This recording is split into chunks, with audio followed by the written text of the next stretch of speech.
Bom dia, boa tarde, boa noite, boa madrugada. Não sei que hora que vocês estão assistindo isso, né? Mas então vamos dar início então a mais uma aula, né? Agora a introdução ao estado sólido, a parte 2. Então é continuação da parte 1 da nossa aula. Então vamos lá. Bom, pessoal, então como a gente estava vendo na aula anterior, os sólidos cristalinos, eles podem ser iônicos, covalentes, moleculares ou sólidos metálicos, tá? Bom, os sólidos cristalinos, eles vão ter um arranjo bem definido, eles vão ter superfície plana, vão ter faces, vão ter ângulos bem definidos. Então, isso daí é que vai caracterizar os sólidos cristalinos. E um sólido cristalino, ele é composto por um retículo cristalino, um arranjo, né, tridimensional de átomos. Então, vamos dar uma olhada nesse exemplo aqui. Olha, a gente tem um sódio e um cloro. Então, aqui em roxo é um sódio e aqui em verde um cloreto. Então, pequeno o sódio, porque o íon é pequeno, né? E grande o cloreto, porque o íon é maior. Então, a gente vai observando que há uma repetição, né? Uma periodicidade, né? Então, há uma repetição. Então, essa repetição é que vai caracterizar o retículo cristalino. E vejam, ele está nas 3 dimensões, tá? Então, esse arranjo tridimensional aqui, olha, a gente vai chamar de retículo espacial, tá? Então, a gente consegue tentar imaginar aqui, né, o que está acontecendo dentro de uma estrutura cúbica, por exemplo, né? A gente tem aqui no centro um átomo, né? E nas extremidades aqui, olha, dos vértices, né, dessa estrutura geométrica, né, aqui, ó, onde encontram-se as faces, né, aqui as arestas, olha, aresta, né, aqui uma face, aqui outra face, olha, aqui em cima outra face, tá, então com 6 faces, então a gente tem aqui o retículo espacial, e aqui é o que a gente chama de retículo cristalino, é a mesma representação, tá? Então, essa representação aqui é idêntica a essa. Qual que é a diferença?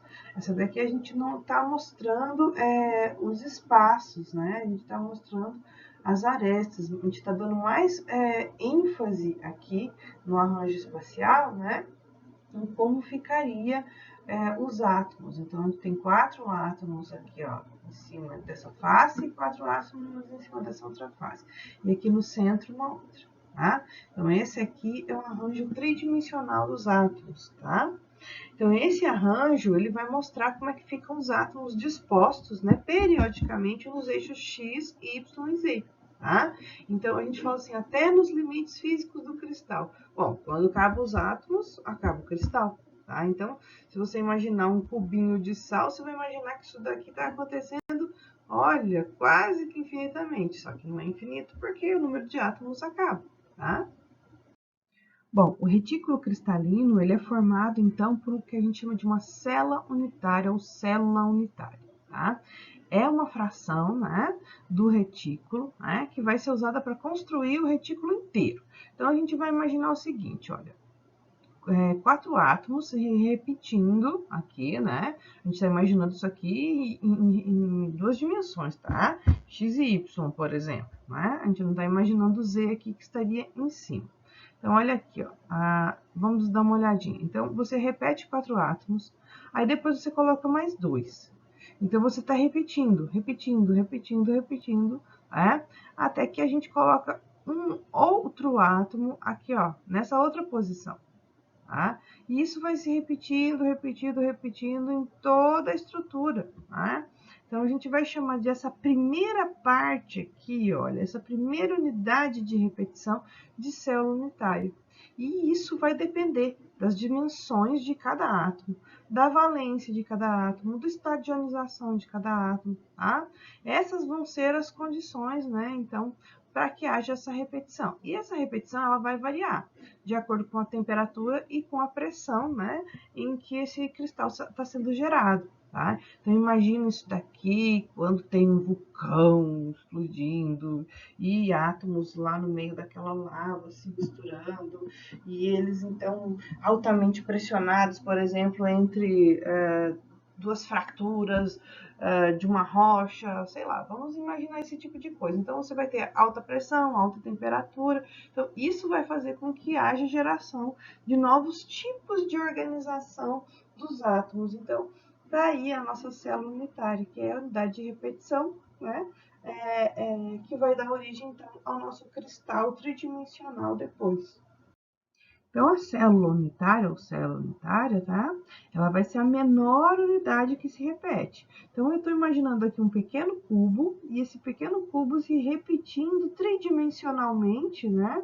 Para formar o que a gente chama de rede cristalina. Legal? Então, essa organização, né, essa simetria de organização dos átomos é que vai dar origem, então, à nossa rede cristalina. É fácil imaginar a célula unitária quando você está falando de composto iônico, onde você coloca, né, em cada vértice, né, da nossa unidade de repetição aqui, né, um íon. Mas isso pode acontecer com moléculas. Então, as moléculas também podem se organizar de maneira a formar um desenho, né? Então, se você tiver uma molécula única que se organiza de uma única maneira dentro do espaço, nós vamos ter uma célula unitária composta por um único átomo. Então, a unidade de repetição vai ser a molécula, tá? Então, em um cristal, a gente vai ter essas unidades de repetição acontecendo, né, em toda a estrutura, né? Então, nós vamos chamar de tijolo, né? A menor parte que vai construir o nosso todo. E a rede cristalina organizada, então, vai ser a diferença entre um sólido cristalino e um sólido amorfo, né? Então, aqui a gente tem, por exemplo, né, uma microscopia eletrônica que olha, né, de átomos, né, de titânio e oxigênio organizados, né, em uma rede cristalina. Então, vamos dar uma olhadinha aqui, olha. Veja um átomo, outro átomo, outro átomo. Dá para perceber que ele forma um cubo perfeitinho aqui, olha, né? Dá para perceber. E aqui a gente tem o carbono, né? Amorfo. Se a gente observar, então, ele não tem organização nenhuma, tá? Ó, então, você não consegue ver, né? Encontrar um desenho repetitivo aqui. Você não consegue ver uma unidade de repetição. E aqui a gente consegue ver. A gente vê que até aqui os átomos se repetiram, né? Na mesma direção, olha, nessa direção aqui, tá? Já nesse caso, aqui, ó, do lado de cá, ele começou a se repetir em uma outra posição. Então, esse cristal começou a crescer para o lado de cá, olha, e começou a crescer para o lado de cá, e aí aqui chegou a fronteira onde eles se encontraram. Então, é muito legal a gente ver um plano cristalino encontrando com outro, né? Com outro. Então, a gente teria, por exemplo, um cristal intercrescido, né? Uma quantidade de cristal saindo para um lado e a outra quantidade de cristal saindo para o outro lado. Então, vamos deixar definido aqui, né? A rede cristalina, ela vai ser o quê? Né? Vai ser o que compõe um sólido cristalino. Então, o sólido cristalino é representado por uma rede 3D de pontos. Cada ponto representa a vizinhança idêntica do cristal. E a rede de pontos é chamada de rede cristalina, ok? As células unitárias básicas são 7. Então, são 7 maneiras, né, dos átomos se organizarem, né, e formarem uma estrutura de rede cristalina, tá? Qual que é mais simples? A célula unitária cúbica, tá? Então, essa célula unitária cúbica é como os átomos se organizam e vão se repetir no espaço, tá? Na forma de um cubo. Esse é o mais simples, tá? E como eles se repetem no espaço, a gente vai chamar de parâmetros de rede, que vão ser os lados e vão ser os ângulos. Para um cubo, todos os lados são iguais, então, entre x e y, y e z, entre os eixos cartesianos que estão aos lados, a gente tem todos os valores do tamanho de lados iguais. Já os ângulos são todos iguais também. Entre os planos, a gente vai formar ângulos, né? Então, a gente tem alfa, beta e gama, todos com 90 graus. Sistema cúbico. No sistema monoclínico, todos os lados são diferentes, têm tamanhos diferentes. E a única coisa que vai ser igual entre eles é um ângulo de 90 graus, né? Que vai ser igual, vai se repetir, né? Para alfa e para gama, tá? Diferente para beta. Sistema ortorrômbico, todos os lados diferentes, mas olha só que legal, só o ângulo repete para todos eles. sistema romboédrico, né? É parecido com o cúbico, só que não, né? Entre alfa, gama e beta, né? A gente tem aqui, olha, ângulos menores que 90 graus. Para o sistema tetragonais, A e B são diferentes, então, de C, tá? E aqui, alfa, beta e gama são iguais a 90 graus. Para um sistema hexagonal, a gente tem A e B, diferente de C também. Mas aí a gente tem, entre alfa e beta, a gente tem aqui, olha, ângulos de 90 graus. E entre gama, né, entre os planos que formam gama, a gente vai ter aqui 120 graus. Sistema triclínico, né, vai ter A diferente de B, diferente de C, e todos os ângulos vão ser diferentes, tá? Ok? E aqui a gente tem, então, né, os ângulos. Olha que coisinha bonita, tá? Então, a gente tem aqui, olha, o lado o lado B, né, e o lado C, tá? Aí a gente tem aqui, entre C e a gente tem o ângulo beta. Entre C e B, a gente tem o ângulo alfa. Entre A e B, a gente tem o ângulo gama, tá? E aí, quando a gente tem um cubo, né, A, B e C são iguais. Então, a gente tem só A sendo repetido aqui, porque você não precisa de modificar a denominação, sabendo que todos eles são iguais, tá? Então, aqui a gente tem uma rede que é cúbica. Então, se um átomo se organizar aqui nessa ponta, outro átomo aqui, outro aqui, outro aqui, outro aqui, outro aqui, outro aqui, a gente vai ter uma rede cúbica, tá? Se for tetragonal, a gente vai ver que vai ter, olha só, A, B diferente de C. Então, dois tamanhos vão ser iguais. Vejam essa face aqui, olha, igual a essa face. Mas essa face aqui menor, tá? E aqui o ângulo que vai ser entre eles? Vão ser todos eles ângulos de 90 graus. A rede ortorrômbica, olha só, A diferente de B, diferente de C, tá? E assim por diante, pessoal. E aí, a triclínica que a gente tem aqui, olha, todos A diferente de B, diferente de C, e alfa diferente de beta, diferente de gama, e todos os ângulos diferentes de 90 graus. Legal? Então, a gente tem aqui um desenho, né, de como os 7 sistemas cristalinos vão se repetir. Mas esses são os únicos? São os únicos, mas dentro de cada um deles a gente tem separações, tá? Então, a gente vai ter organizações semelhantes a essa, mas com algumas pequenas diferenças. E aí, essas pequenas diferenças, nós vamos dar nome de rede de Bravais. Então, são 14. Então, a gente tem 7 redes cristalinas, e aí a gente tem essas 7 redes cristalinas repetindo aqui na forma de 14 Bravais. Olha lá. Então, o sistema cúbico pode se repetir dessa seguinte maneira. A gente tem o sistema cúbico simples, que a gente vai chamar de unidade cúbica primitiva, por exemplo, tá? Mas a gente vai ter a cúbica de corpo centrado. Olha só, qual que é a diferença dele? Tem um átomo aqui, ó, no miolo, no meio, tá? Bem no meio do cubo, tá? Então, não tá passando aresta nenhuma por esse átomo que tá aqui nessa estrutura cúbica, tá? Aqui a gente tem a estrutura cúbica de face centrada, onde os átomos vão ficar nas faces, né, do cristal. Aqui a gente tem o sistema tetragonal simples, olha, e aqui um sistema tetragonal de corpo centrado. Veja, um átomo bem no meio da rede cristalina, tá? Da rede não, né? Da célula unitária. Aqui a gente tem uma estrutura ortorrômbica, então a gente tem aqui, olha, esse lado aqui, diferente desse lado, mas igual a esse aqui, ó, tá vendo? Então, a gente tem a ortorrômbica de corpo centrado, a gente tem de base centrada, né? Porque ele tem um átomo aqui, ó, entre esses 4 aqui, mas não tem aqui, não tem aqui. E tem outro aqui embaixo, tá? E aqui a gente tem de face centrada, então, um átomo no meio de cada face. A romboédrica simples, a hexagonal, né? A monoclínica simples e a monoclínica de base centrada. E aqui a gente tem a triclínica.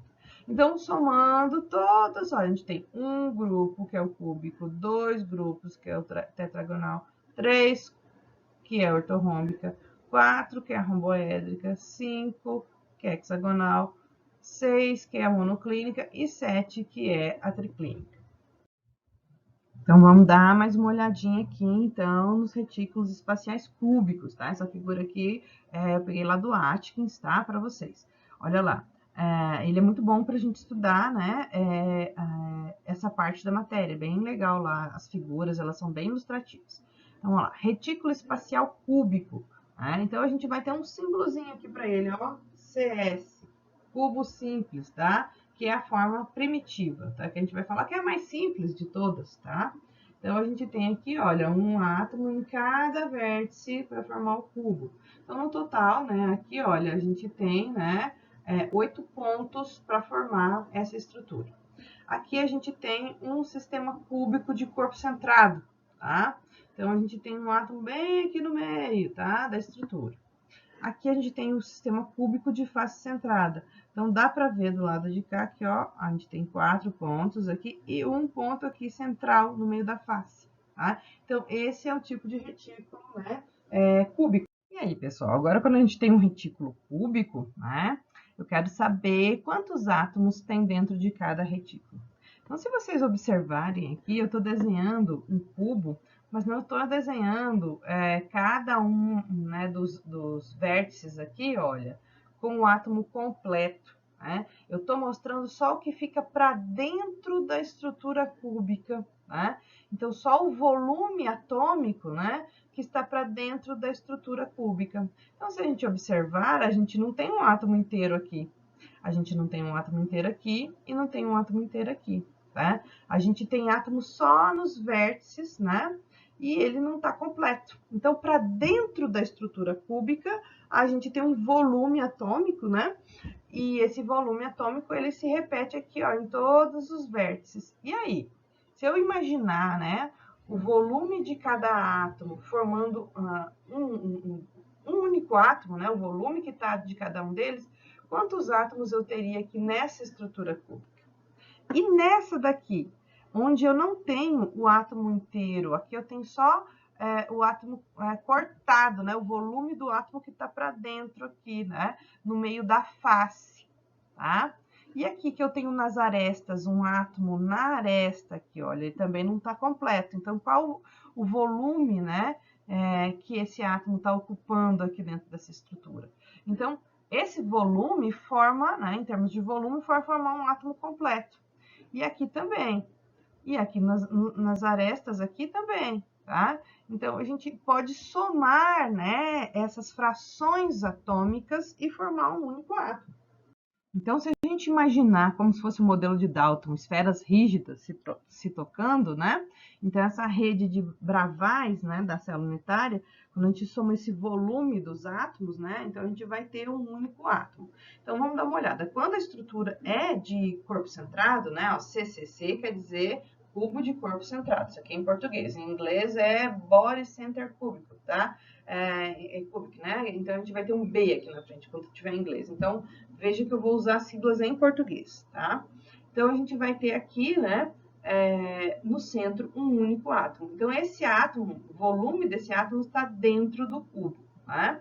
E em cada aresta, eu tenho um outro volume, tá? Então, se a gente observar, no meio do átomo, no corpo centrado, a gente tem um átomo inteiro. Mas em cada aresta, como se eu tivesse dividido o átomo em 8 partes, tá? Então, em cada aresta, eu tenho 1/8 desses átomos, ok? Então, vou ter essa divisão de cada átomo. Então, se eu somar 8 vértices, eu tenho 1/8, né? Repetindo-se 8 vezes, tá? Então, 1/8 vezes 8, né? Vamos fazer a continha aqui, pessoal, né? Olha lá, 1/8, né? Vezes 8 vértices. Então, eu vou ter, né, ó, 1 vezes 8, 8, eu vou ter 8/8. Então, eu vou ter no total 1. Então, se eu somar esse volume do átomo com esse volume, com esse volume, com esse, com aquele lá atrás, com esse daqui, eu vou ter no total apenas um átomo. Como eu já tenho um átomo aqui no centro, então eu tenho um átomo do centro, né? E um átomo dos vértices. Então, no total, eu tenho 2 átomos formando essa estrutura cúbica de corpo centrado, tá? Quando a gente está falando, então, de um átomo no centro da face, olha aqui um átomo aqui, né? Olha o volume desse outro átomo aqui, a laranja está dividida no meio, tá? Então, eu tenho meio átomo em cada face. Então, se eu tenho em um cubo meio átomo, né, em cada face, e eu tenho nesse cubo 6 lados, né? Então, eu tenho 1 vezes 6, né? Dividido por 2, eu tenho no total 6 dividido por 2, eu tenho 3 átomos em cada face, tá?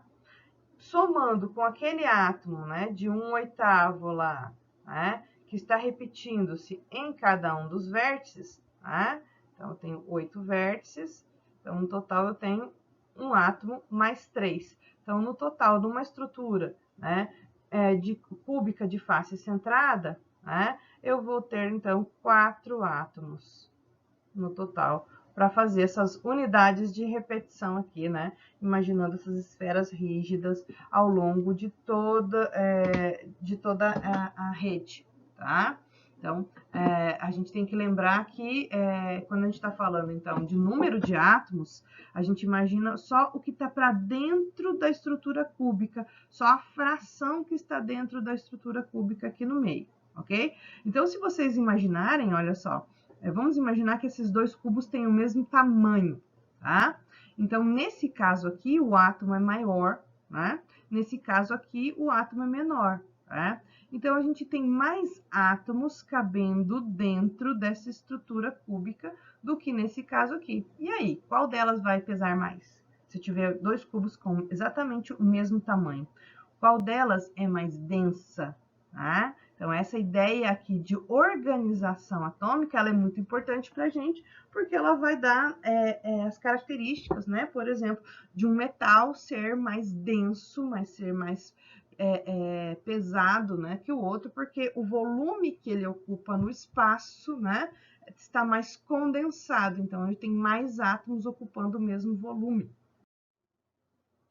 Quando a gente tem uma estrutura cúbica, né, de corpo centrado, como esse exemplo aqui, né, que, por exemplo, o sódio, o ferro e o potássio fazem, né, ela não é uma estrutura, né, de empacotamento compacto, né?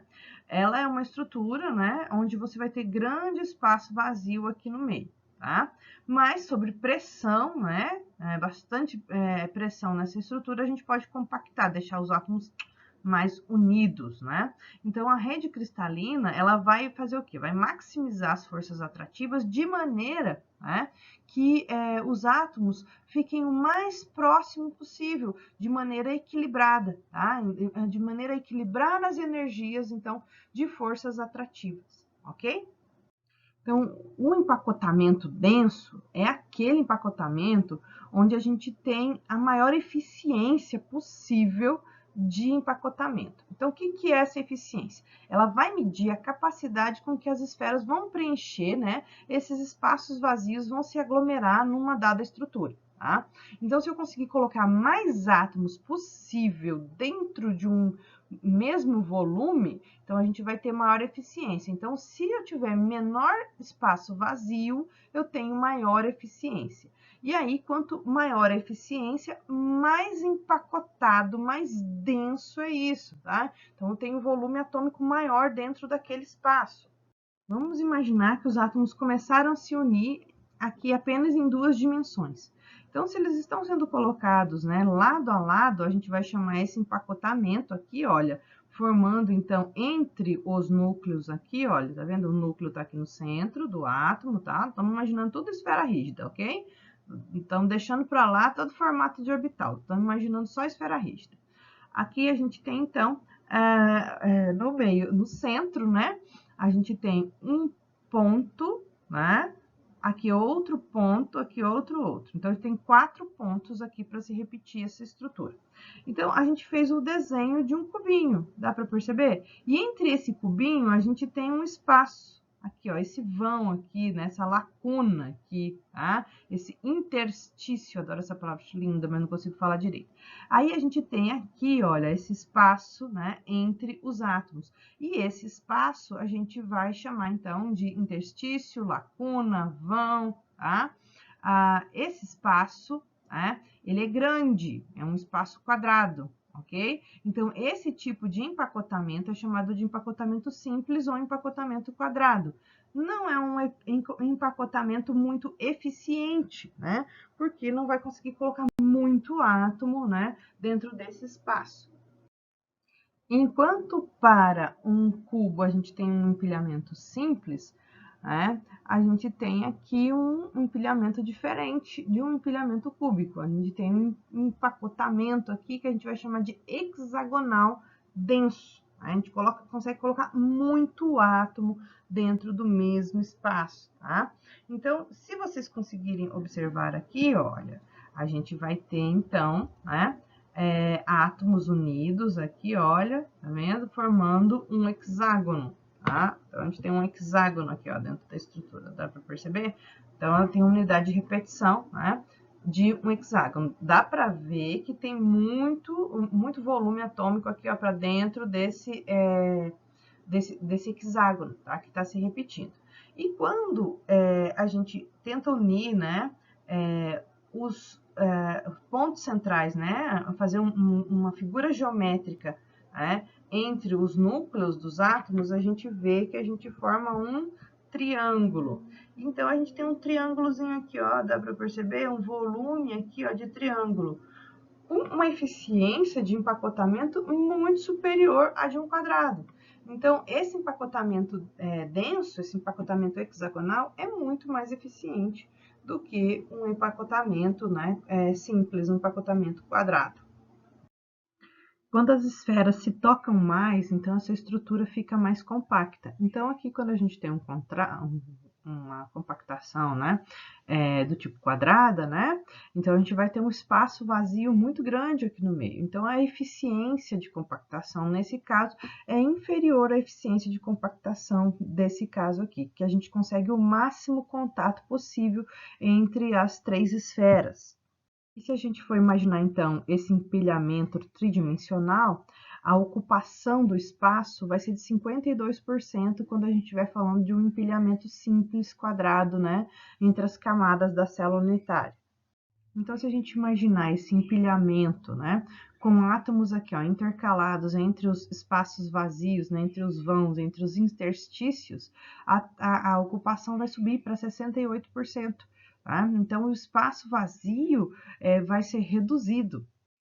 O empacotamento hexagonal denso, então, é o mais eficiente, né, para ocupar os espaços vazios. Ele ocupa, então, 74% dos espaços. Então, aqui a gente tem um hexágono, né, e aqui a gente tem outro empacotamento, né, na forma de hexágono. E entre eles, a gente começa a ter outras camadas de hexágonos. Estou repetindo aqui com 3 átomos, mas se a gente imaginar isso aqui, ó, tá crescendo pro lado de cá, a gente vai ter, então, um melhor empacotamento, mais eficiente, aquele que deixa a estrutura mais densa. Eu gosto aqui dessa figura que tem no zoom down, né? Não sei se fala assim, né? Que ele mostra, então, essa intercalação, né? Então, ele mostra um hexágono e aí outro hexágono, olha que é um triângulozinho, entre, né, os espaços vazios. E aí você vai ter uma camada A, uma camada B, uma camada A, uma camada B. Tá? E se a gente observar de lado, né? Então, a gente está vendo por cima, né? Uma vista por cima, você colocou a primeira camada, e aqui é a segunda camada, e aí, olha, agora a gente deixa escuro, azul aqui, né? E uma terceira camada aqui. Então, a gente tem essas três aqui, ó, uma do lado da outra. Bem legal para a gente ver, né? Que o empacotamento está sendo bastante eficiente. Agora, se a gente imaginar, então, esse empacotamento, olha, aqui uma camada A, uma camada B e uma camada C, né? Então, a gente está vendo esse empacotamento denso, né? Dessas duas maneiras aqui acontecendo. Vamos imaginar, então, aqui agora, um cubo com um átomo no centro. Então, uma estrutura cúbica de corpo centrado. Se a gente imaginar que em torno desse átomo eu tenho, então, 8 átomos, né? Eu vou contar então o átomo todo, não só a fração do átomo, né? Então, eu tenho 8 átomos constituindo então os vértices aqui do cubo. Então, quer dizer que eu tenho um número de coordenação igual a 8, tá? Então, as estruturas que têm esse tipo de repetição, né? Vão ser chamadas estruturas cúbicas. E o número de coordenação dessa estrutura cúbica é igual a 8, porque eu tenho, então, átomos nos vértices, 8 átomos em torno do elemento central, tá? Quando eu tiver, por exemplo, 12 átomos em torno do elemento central, a gente vai ter uma estrutura cúbica octaedral. Veja, aqui a gente tem, então, átomos aqui nos vértices, vamos colocar eles em branco aqui para poder mostrar diferente, mas podem ser todos iguais, tá? Então, eu tenho átomos aqui nos vértices e átomos aqui, ó, nas arestas do cubo, tá? Então, entre as faces, né? Então, se eu tiver 12 átomos em torno do elemento central, a gente vai ter uma estrutura cúbica, né, do tipo octaedral. Esses números de coordenação que a gente está colocando para compostos iônicos, por exemplo, né, onde o valor do cátion, do raio do cátion, dividido pelo valor do raio do ânion, então tamanho entre eles, né, a razão do tamanho desses raios, ela vai ter valores limitantes, né, até 0,414, a gente vai ter estruturas aqui, olha lá, daqui, ó, quadrado planar, octaédrica, tá? Aqui, 0,732, a gente vai ter estrutura cúbica, valor de 1, né? Ou seja, o tamanho do raio igual ao tamanho do ânion, né? A gente vai ter, então, o número de coordenação igual a 12. A geometria pode ser tetraédrica, quadraplanar, octaédrica, cúbica, octaedral. E aqui a gente tem alguns exemplos, né? Exemplo, então, do sulfeto de zinco. Aqui a gente não tem nenhum exemplo, porque é muito difícil você ter uma estrutura quadraplanar sem que ela seja de um composto covalente, e nossos exemplos aqui são exemplos iônicos, né? Aqui a gente tem o NaCl, né? Aqui o dióxido de titânio. Aqui a gente tem o exemplo do cloreto de césio, aqui a gente tem o exemplo do fluoreto de cálcio, né?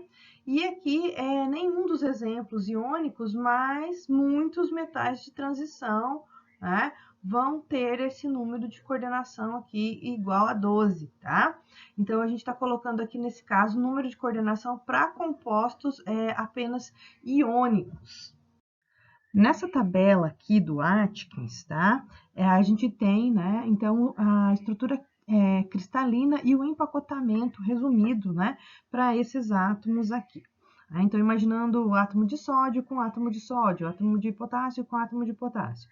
Para os outros elementos, a gente que estão em branco, então são empacotamentos mais complexos, por exemplo, mais de um tipo de empacotamento na mesma estrutura, tá? Então, aqui a gente tem o grupo 1, com todo mundo com um cúbico de corpo centrado, né? No grupo 2, a gente tem até aqui, até o quinto período, né? Empacotamento hexagonal, né? Cúbico, tá? Aqui, para esses elementos aqui, né? Que seria, por exemplo, o cobre, né? O níquel, tá? Então, eles estariam em empacotamento cúbico também. Ok? Na Housecroft tem uma tabela parecida, né? Tem uma tabela parecida, mas eu achei essa daqui bem ilustrativa porque ela mostra o formato, né, de um cubo, né, e o formato de um hexágono. Acho que faz melhor para memorizar. Mas tem também na Housecroft uma tabelinha semelhante, tanto que eu estou citando aqui o livro dela também. Bom, quando eu começo a unir átomos, eu começo a formar estruturas geométricas entre elas, né? Então, se eu imaginar aqui, olha, dois átomos aqui e uma linha entre eles, quando eu colocar um terceiro átomo, eu vou formar um triângulo entre eles. E aí, a gente pode usar Pitágoras, né? Para conseguir descobrir o tamanho, né? Desses espaços e tamanho dessa lacuna. A gente pode conseguir descobrir como é que esse material está empacotado. A gente pode descobrir, então, a eficiência, né, do tamanho do raio máximo que eu consigo colocar aqui, né, entre os interstícios de dois átomos, tá? Então, se a gente pegar e imaginar que entre um átomo e o outro eu tenho uma distância de 2 vezes o raio, então o raio desse átomo e o raio desse átomo, né, quando somado dá 2R, então daria o lado de um triângulo. Para colocar um terceiro átomo aqui, né? Então, unir, né, esses dois pontos aqui, então, eu colocaria aqui para formar um novo triângulo. Então, qual seria o raio máximo desse átomo para eu conseguir manter essa estrutura, né? E formar, então, uma estrutura octaédrica. Então, a gente colocaria, olha aqui, ó, 2r² igual a R mais H, que seria o raio desse átomo e o raio desse outro átomo que vai ficar aqui na lacuna, né? Mais R. Então, quando a gente... mais R mais H ao quadrado. Então, quando a gente resolve isso daqui, a gente vai perceber que o valor de RH, né? Que é o raio desse átomo aqui, ele não vai poder superar, né?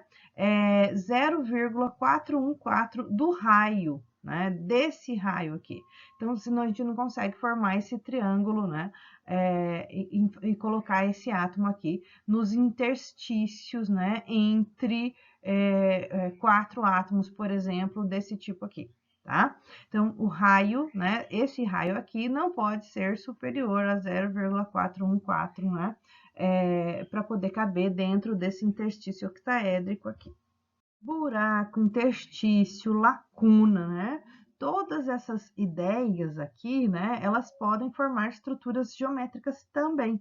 Além de você imaginar uma estrutura geométrica entre os átomos, a gente pode tentar imaginar uma estrutura geométrica dentro das lacunas. Então, se eu colocar aqui primeiro um triângulo, e aí depois eu colocar, né, nessa segunda opção aqui, um único átomo aqui em cima, né? Então, eu vou formar um tetraedro, ó, uma estrutura tetraédrica, e o espaço que tem, a lacuna que tem aqui, olha, do tetraedro, né?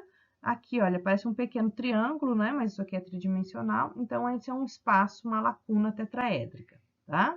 Se a gente imaginar, então, em vez de colocar um átomo aqui, a gente colocar 3 átomos intercalados, ou seja, um triângulo voltado para cima e outro triângulo voltado para baixo, a gente vai ter, então, quando a gente faz a união, né, dos núcleos desse átomo, formando uma estrutura geométrica, né, a gente vai ter um octaedro. E aí, o espaço octaedral entre eles, né, então a gente chama de buraco octaédrico, né, entre os átomos adjacentes. Então, a gente pode fazer, então, estruturas geométricas também imaginando os espaços vazios entre os átomos. Quando a gente está estudando, né, a ideia de rede cristalina, né, a gente pode imaginar, então, planos, né, formando essa rede dentro da célula unitária. Então, unindo os átomos e formando o que a gente chama de planos de rede, tá? Então, eu posso imaginar vários tipos de planos dentro de um cubo. Então, eu posso imaginar, né, eu vou colocar aqui uma animaçãozinha, então, a gente vai ver vários tipos de planos. Olha, a gente tem aqui, a gente tem de lado, a gente tem diagonal, a gente pegando as faces aqui, ângulos, né, pegando metade do cubo, pegando... Então, a gente pode imaginar vários tipos de plano dentro da rede, imaginando que os átomos estão se unindo e formando figuras geométricas planas entre esses átomos, tá? Então, isso daqui é o que vai dar, pessoal, a identidade do átomo. Eu consigo separar um átomo do outro átomo, eu consigo dizer, pegando experimentalmente, né, a distância entre esses planos, né, dessa organização, e dizer exatamente quem é esse átomo, como se fosse uma impressão digital dele, né? Então, esse tipo de impressão digital, né, a gente pode obter fazendo um difratograma de raio-x, né? Então, se eu tiver, por exemplo, ferro policristalino, né, com uma estrutura cúbica de corpo centrado, eu tenho um difratograma, esse difratograma aqui é do Callister, tá? Esse slide aqui eu encontrei ele na internet, falando a respeito de difratometria de raio-x, mas eu achei bem legal para trazer para vocês, pessoal. Então, vamos dar uma olhadinha aqui, olha. Então, esse é um difratograma do ferro alfa policristalino cúbico de corpo centrado. O que a gente está vendo aqui? A gente está vendo um sinal bem estreito, bem fino, que mostra um plano cristalino. Aqui ele mostra outro plano cristalino. E aqui ele mostra outro plano cristalino. Que tipo de planos são esses? Então, vamos dar uma olhada aqui, olha. Nesse primeiro caso, eu tenho um cubo, tá vendo? O corpo centrado está aqui. Aí, eu consigo fazer o desenho de uma face que está passando, né? Por um ponto de uma distância 1, né? Aqui do eixo Z, né, com o eixo X, e uma distância 1 aqui, ó, do eixo Z com o eixo Y. Então, se a gente imaginar que esse ponto que está tocando aqui o átomo em Y é o número 1, né, e que esse ponto que está tocando o átomo aqui no eixo X é uma distância 1, né, eu tenho, então, que esse plano não está tocando o eixo cartesiano Z, né? Então, eu posso desenhar aqui, né, esse 1 como se fosse a distância 1 de x, a distância 1 de y, e como não está passando em z, então eu coloco a distância 0 de z, tá? Então, eu vou chamar o plano 1, 1, 0, aquele plano, né, que não está passando em cima do eixo cartesiano z, tá? Então, eu tenho esse plano aqui, ele não passa em z, então por isso aqui é 0, tá? Então, se a gente imaginar isso aqui x, isso aqui y, isso aqui z, a gente imagina que esse plano não está passando em y, não está passando em z e está passando, né, a uma meia distância, porque o 2 aqui vai ser metade da distância, vai ser mais ou menos aqui, olha, tá? Aqui do átomo, tá? Em cima do eixo x. Vamos dar uma olhada? Olha, tá vendo? Então, eu tenho meia distância aqui. Esse 2 aqui mostra a fração dividida, tá? Então, meia distância. O 2 quer dizer que tá dividido, a distância é dividida em duas partes, tá? Então, olha só, a gente tem daqui até aqui, né, o ponto 1. Só que o plano tá aqui, ó, nessa posição. É o plano que contém quem? Apenas o átomo central do corpo centrado. Então, essa repetição aqui vai ser entre os átomos do centro do cubo, tá? Ele não passa em Z, não passa em Y, olha, mas ele toca X, tá? Aí, e esse daqui? Se a gente seguir essa mesma lógica, ele está a meia distância de X, está em cima do ponto 1 de Y e em cima do ponto 1 de Z. Vamos dar uma olhada? Então, olha lá que legal. Ele forma, então, um plano na forma de um triângulo aqui, ó. Ele passa em 1 de Z, em 1 de Y e na metade da distância aqui, olha, com X, tá? Ah, e se fosse 3, professora? Se fosse 3, a gente dividiria isso aqui em uma fração de 3. Se fosse 4, uma fração de 4, tá? Então, dividiria em 4 partes, ok? Bom, então essas intersecções entre os planos e os eixos, né? Elas é que vão definir os índices de Miller. Então, em vez da gente pegar e chamar a distância, né, coordenada espacial, né, x, y e z, nós vamos chamar as coordenadas espaciais h, k e l, né? Porque as coordenadas reais, né, vão ser x, y e z. As coordenadas em termos de projeção espacial, a gente chama de h, k e l, tá? Mas isso eu vou deixar para que vocês fiquem curiosos e tentem entender, né, o que é espaço recíproco, porque eu nem vou cobrar na prova de vocês aqui, porque a gente está só dando uma introdução, né, aos sólidos, né? Então, se vocês ficarem curiosos com relação à cristalografia, né, então vocês vão lá e procurem, né, a respeito de o que é espaço real e espaço recíproco, tá legal? Bom, então a gente vai pegar os índices de Miller, né? E os índices de Miller, então, eles vão substituir, né, no espaço recíproco o valor de H, de K e de L, tá? Então, a distância de X, de Y e Z, a gente vai colocar pela metade, olha. Então, a gente tem a metade aqui, por isso que eu falei número 2, né? Porque é a fração dividida em duas partes aqui. Tá? Então, nesse caso aqui, esse parâmetro da rede, né, que mostra esse lado aqui, que mostra esse plano, né, ele está aqui, olha, em cima de Z, né, em cima do ponto 1 de Z. No Y, tá vendo? Ele não passa, não tá tocando Y, tá? E no X, ele está tocando na metade da distância aqui, tá? Então, esse termo HKL, eu vou colocar 2 para X, 0 para Y e 1 para Z. Então, meus termos aqui, esse termo que a gente fala 201, o plano 201, é o termo os termos dos índices de Miller, né? H, K e L, ok?